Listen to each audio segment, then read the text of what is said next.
After developing your roadmap covered in the previous episode, it's time to take care of other aspects of your professional life.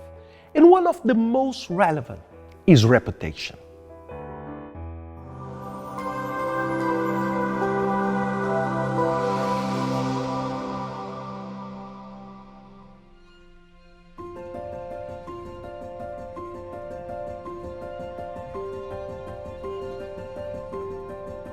It's sad to see when a student asks their colleagues to sign a project without even seeing what it was about. This attitude is not smart at all. Besides being dishonest, it shows a lack of care of their reputation. If it's a bad work, it's yours. If it's a good work, it's not yours. It's a lose-lose game. And it's easy to get trapped by this anything goes game. You must care about your brand. It's who you are and must reflect that on everything.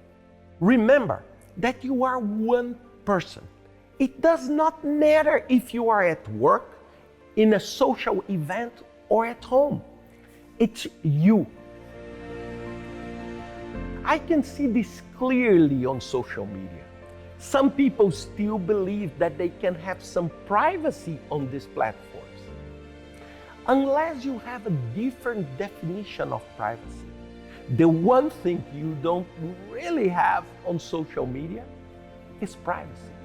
It does not matter if you tell me that you share only with a group of close friends. Every time you click on the send button, it's over. What you share becomes public. You must acknowledge that. We have so many examples of political leaders and personalities with old photos, messages, or videos leaked that have damaged their reputation. This is how I see social media, and I use it a lot. Another important point about social media, it's not related to privacy or reputation. It's about who you are. It's very dangerous for you to position yourself as someone different from who you really are. This is why I decided to record this video in a theater. It's easy for you to pretend to be someone that you are not, just because you want to be accepted or you want to belong to a specific group. But this works only for a limited time.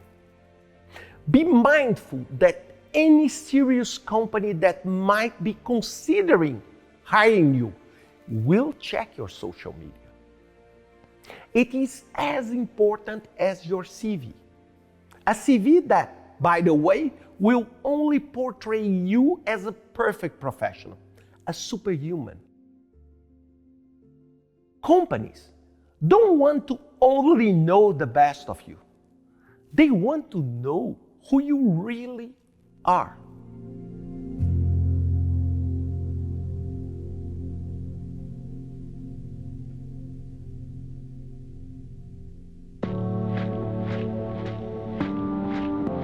And this leads me to the second point, failure and weakness. Are you ready to share in an interview your biggest failures or your weaknesses openly? Something that makes you feel really embarrassed? Something that makes you feel uncomfortable? And please, do not say your biggest weakness is that you are addicted to work and stressed to get the job done. Don't think that the person in the other side of the table is naive. Be open to show your human side with strengths and weakness. I've messed up many times. For example, on several occasions during my time at the United Nations, I was arrogant with some of my colleagues. I wrongly assumed that because I was an outsider, I knew more and was more prepared than they were. And as a consequence, I stopped listening. It was a big mistake. I hurt my colleagues with my acts and made decisions that could have been better if I had listened to them. And now, years later, if I had the chance to go back, I would do things differently.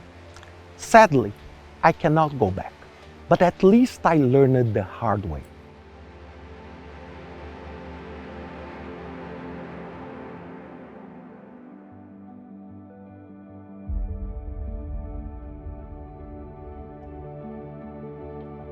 The third and final point I want to mention is about humility and gratitude. As you move up in your professional life and become more successful, it's natural to start thinking that you are good. Then you start thinking that you are really good. Then you think you have superpowers. And finally, you really believe you are a superhero. I have seen many top executives in my career that are so proud of themselves that they genuinely believe that they know everything.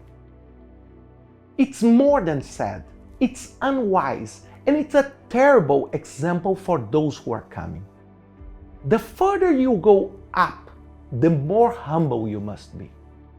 I want to share something that happened to me in 2004. I went to the US for some events and meetings at Microsoft campus in Redmond. One of these events was with Bill Gates. I was incredibly excited. After the event, I asked Bill Gates for a photo. He was very friendly to me.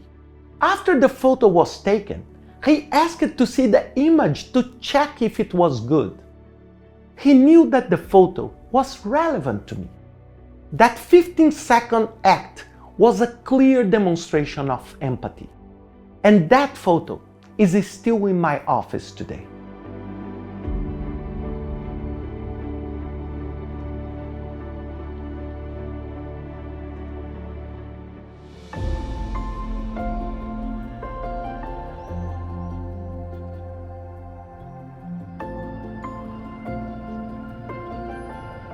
We are now back to where we started, the Douro River. And one last piece of advice.